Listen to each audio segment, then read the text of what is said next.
asbab men qo'shiq o'ynab yurdim. O'zimda sanjar tartibim meni qarasa. Nega to'sinishi men shunday kursi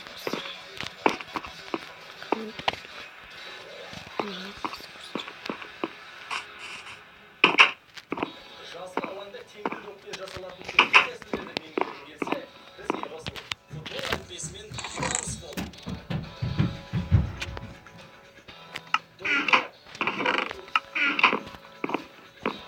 Даниял Назаров, Астана футбол орталығының тәрбиеленушісі. Иіре тебу аяғы доптан 15 сантиметр қашықтықта орналасуы тиіс. Оң аяқтың кешкі жағымен доптың ең тұсына соққы жасаймыз. Допты қақпаның қай бұрышына бағыттайтынымызды шешіп алған соң денені тік ұстап жанап тебеміз.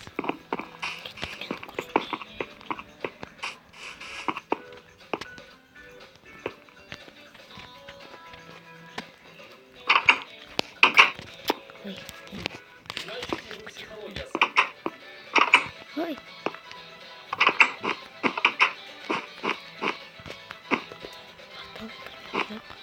Даниял Назаров, Астана футбол орталығының тәрбиеленушісі.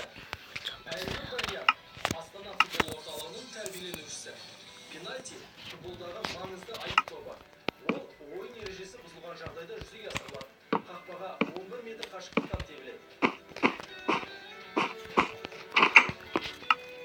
Пенальти тебудің негізгі екі нұсқасы бар. Бірінші, тік әрі күшті соққы жасау.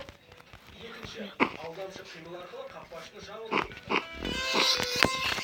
Бірінші тәсіл бойынша пенальти теберде қақпаның көп негізгі бұрышының бірін санап алу қажет. Бұл гол соғу мүмкіндігін 90%-ға арттырады. Күшті соққы